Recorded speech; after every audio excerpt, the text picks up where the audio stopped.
He was a bank robber with a style of his own. It was because of the theatrical makeup he wore where he developed that nickname of Hollywood. He instilled fear in those who encountered him. He would say, you know, do this or you're dead. Do this or you're dead. He planned to perfection. He was the type of guy that did his research. He left no clues. His getaways were flawless. Boom, he'd be gone. He was one of the most creative outlaws in modern America. I think maybe looked upon himself as somewhat of a Robin Hood.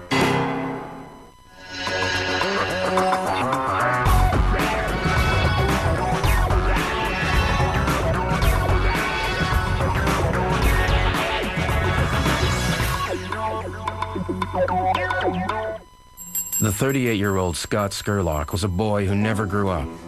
The former model lived and played in the woods outside Seattle, shunning the workaday world for a more carefree existence.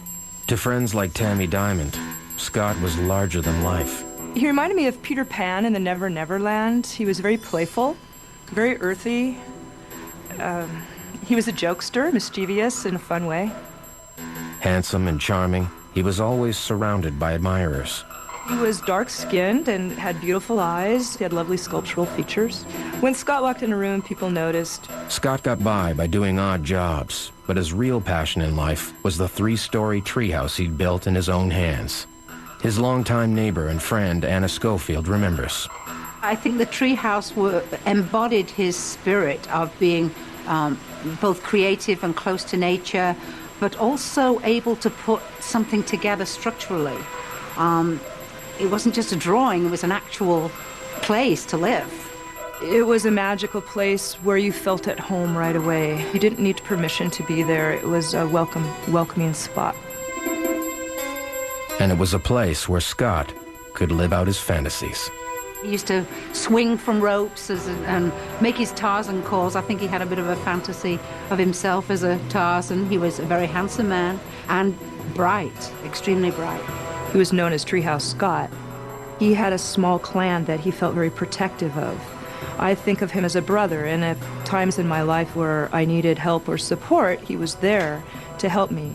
But there was also a dark side to Scott Scurlock, and a brewing sense of anger. Seattle in the 90s was experiencing a high-tech gold rush from his beloved treehouse deep in the woods. Scott started to resent what he saw of the new millionaires and their materialistic way of life. He liked nature. He did not like people who raped nature. He was one of those people that went around and pulled for sale signs off of lots. He was someone that messed with logging companies that were going to mess with old-growth forests. With bank branches popping up all over Seattle, there seemed to be lots of cash around, just ripe for the taking. The city was fast becoming a hotspot for bank robbers. The bank robberies that were occurring here were as common as an espresso cart was on a street corner. We were number 3 in the country for bank robberies at that time. Scott was fascinated by the robbers' exploits and believed that the banks got what they deserved. He saw the banks as an entity that was insured and that was probably using other people, and that he disliked. So Scott Scurlock decided to become a bank robber. Scott called an old college friend, Mark Biggins. Mark was a poet, a guitar player, very light-hearted. He was someone that would pull out his guitar. We sat around the fire. One evening, after a few beers, Scott told Mark about his plan to rob a bank. Scott had a small arsenal of weapons and believed the two could pull a simple stick-em-up out of town. Mark agreed for a percentage of the take. Only 2 days later, on March 26, 1992, Scott and Mark put the plan into action. He did a robbery which was similar to the movie Point Break, where he wore presidential masks. They weren't quite sophisticated as he eventually became. But the whole operation was a disaster. They only got $15,000 from the tellers and ran into trouble outside. Mark flooded the engine of their getaway car. They narrowly escaped on foot. Mark was traumatized. Scott was hooked. I think Scott got to enjoy the bank robbing business. Somewhere along the line, it wasn't the money even so much anymore, but the maybe the adrenaline rush, just the sheer excitement of robbing banks. Over the next few months, Scott devoted himself to the art of the heist. Scott liked to do research, and it doesn't surprise me that the police think that he did quite a bit of research on the crimes he committed. His library reflected that in the books that he kept. Scott bought criminal manuals by mail order. Some of the books that he had were how to change your identity, how to stay off government lists, FBI, forensics. He became knowledgeable about bank policy procedures, locations, police equipment, security equipment, different things like that. Most importantly, he taught himself the art of disguise. He also was artistic, so it was not unusual to see art books in his house. There was a book about how to make a mask. Inspired by the film FX, Scott learned how to change his identity with movie makeup. He purchased fake noses, latex chins, and a variety of wigs. If the disguise was good enough, he wouldn't have to worry about witnesses or surveillance cameras. He could focus solely on the money. After a year of detailed research, Scott was ready to get back into bank robbery.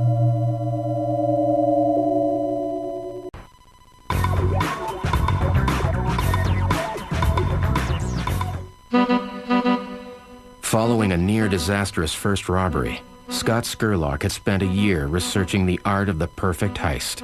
It was time to put his new skills to the test. On June 7th, 1993, he and his buddy, Mark Biggins, stormed the Seafirst Bank in northeast Seattle and walked away with $150,000. From surveillance photos, Seattle police detective Mike McGann could see that Scott wasn't your average crook. This bank robber was a very graceful individual. He was very disciplined. He just stood in front of the teller line and just leaped up onto it and walked across the teller line, directing who he wanted to do what, where they were to lie down. The man in the mask quickly earned a nickname with the FBI. We always give bank robbers a name rather than trying to describe him as, a tall white guy in a hat. So in this case, with the facial disguises and such, we dubbed him Hollywood. Between 1992 and 1996, Hollywood took 19 Seattle banks for well over $2 million and got away with it. His MO was always the same. Hollywood would generally go in and do what we'd call a takeover-style robbery, where he'd take command and control of all the people in the bank, witnesses and the victims, and access the safe as well as the teller line. Thus, his take would actually be bigger. On average, Scott stayed in the bank probably 4 to 5 minutes, and that was well above and beyond what most bank robbers do. They're probably in for 30 seconds to a minute, but Scott was in there, as I said, 4 to 5 minutes. And he did it, all without leaving any forensic evidence behind. Hollywood was a riddle for FBI agent Sean Johnson. Cars that he used were clean, never got a fingerprint out of a bank. All we had were bank robbery surveillance photographs, which didn't do us much good because he had on this elaborate facial disguise, and we had no idea who he was or who he was working with outside of the bank. Hollywood did his research. He had inside information about the bank's hours, their operations, security alarms, security measures, staff. He liked bad weather. Thought that kind of slowed down the police response a bit if it was raining and miserable outside. So far, Hollywood was right. Police had no idea about the man behind the mask, but they were learning about the mask itself. I took some surveillance photographs and had them enhanced, and you could see the lines in the face where the makeup had been. You could see the extension on the chin, and it appeared to be an overlay. Sean Johnson researched possible makeup suppliers. I checked with local makeup studios, professional artists and such, just to get an idea of what this makeup may have consisted of, where he could have bought the various components, and I was told it was probably a mail order. He got this stuff through mail order. Hollywood had his makeup shipped in unmarked boxes through a network of unwitting friends. Police knew only two things for sure. Hollywood was a great bank robber and a master makeup artist. The police wondered how and where he put on his elaborate disguise. The makeup room was on the main floor of the barn. On the makeup counter, there was these false mustaches, wigs, pancake makeup, and everything else you need to apply the makeup. So it was quite an elaborate setup. They would get all disguised up at the barn, jump into the car, and drive that hour and a half up to Seattle. The police speculated that Hollywood must remove his disguise within seconds, using an alcohol-water mixture. That way, while police scoured city streets, he could slip into a cafe unnoticed and wait out the heat. Some banks, I think, were somewhat embarrassed to say they'd been hit by this guy, and he seemed to be picking on a few banks or a few branches in particular. He went back and what we call double-tapped a few banks, went back and hit the same bank twice. The banks put a $50,000 reward on his head, and the police stepped up their investigation. By this time, we had numbers of about 45 people actually working the case, and we wanted to have as much information or background intelligence on the bank robber or robbers themselves. But to Hollywood, the reward was a challenge he couldn't refuse. With the public focused on his antics and authorities closing in, it was time for Hollywood to stage the biggest bank heist of his career. He met with his former accomplice, Mark Biggins, and an old friend named Steve Myers at his treehouse. There, he revealed his master plan and their roles in it. Mark's job was to stay in the lobby, maintain crowd control. Scott's job was to go back, get the cash out of the vault, and get out of that bank as soon as possible. And Steve's job, as he was outside in the car, was to listen to the police scanner, know when the police were going to be showing up, and to radio in to Scott when to leave.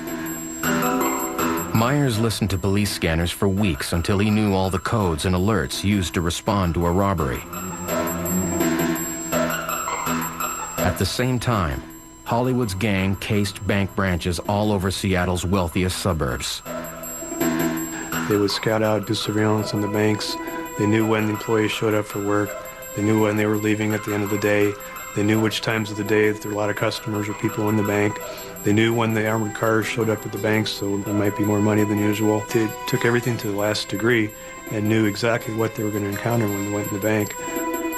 Hollywood's gang settled on a large branch of Seafirst Bank in the trendy neighborhood of Lake City. They would hit on the afternoon before Thanksgiving. The vaults would be full with Christmas shopping money. The bank would be lightly staffed. Everything was in place for the haul of Hollywood's career. Hollywood was confident that nothing could go wrong.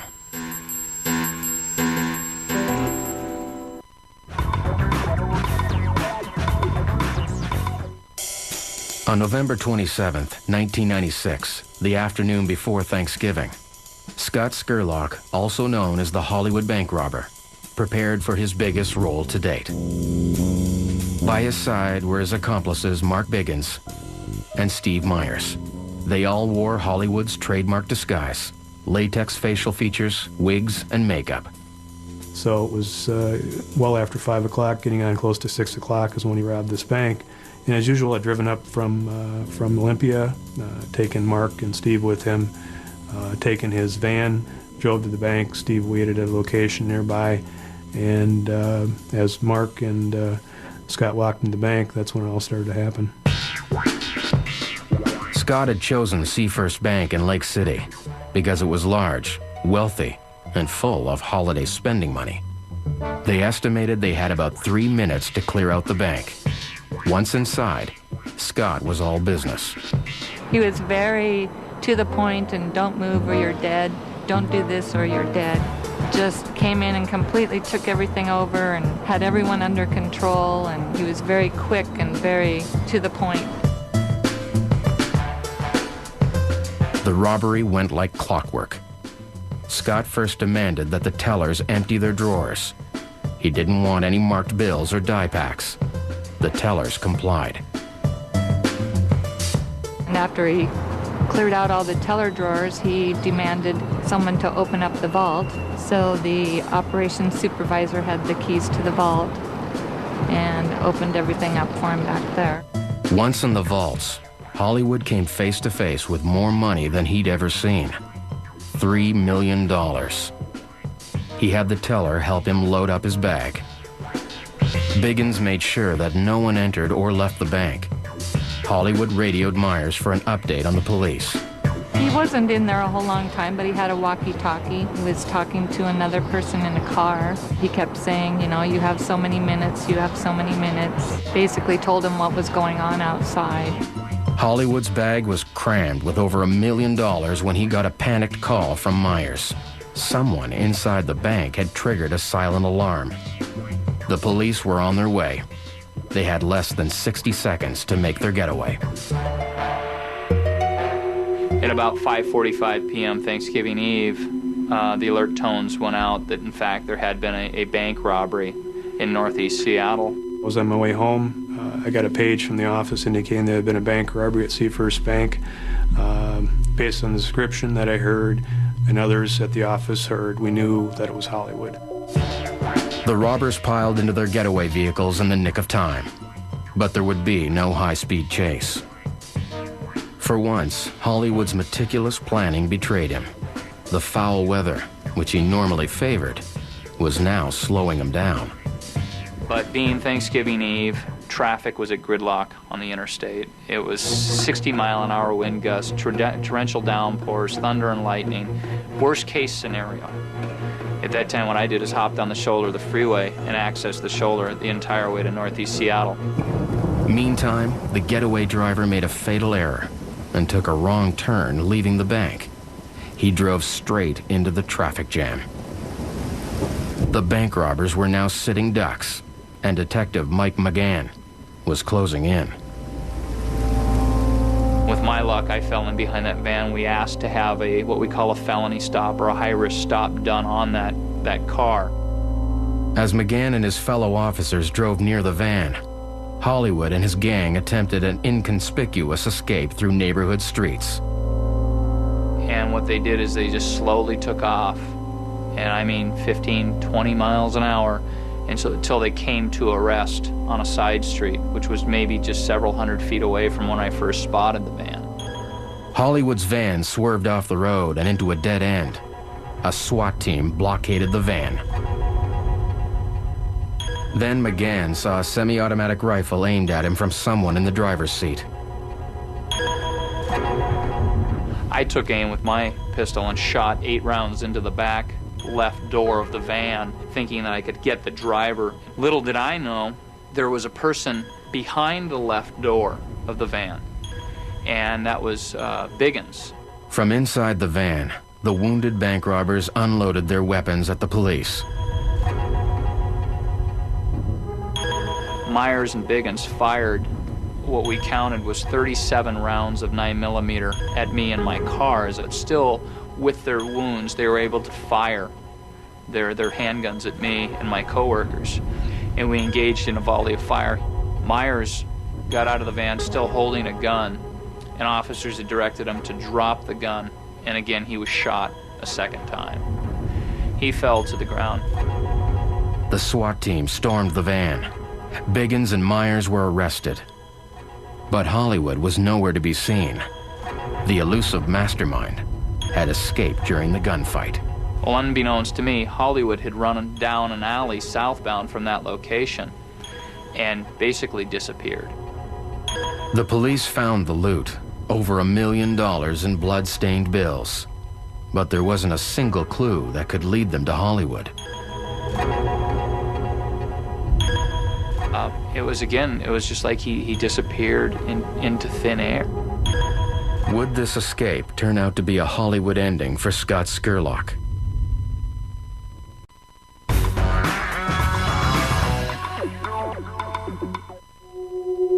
Following a police shootout after a bank robbery, Scott Scurlock, also known as Mr. Hollywood, had vanished.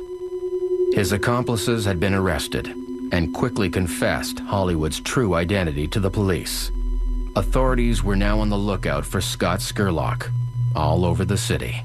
In fact, Scott was lying low only a few hundred yards from the scene of the shootout. He had taken refuge overnight in an abandoned camper in the backyard of Seattle resident Wilma Walker. The next morning, it was on television that the robber was around somewhere. Then my son came over and he said, I wonder if he could be in that camper. He had parked his camper out in the backyard. And then he said, oh, I see him, he's in there. He has dark curly hair. So he came in the house and called the police. At first, the police thought the figure inside the van was a vagrant. Then they saw Mr. Hollywood's shadowy figure, his gun at the ready. He could have fired at the police, but Hollywood's story had a surprise ending.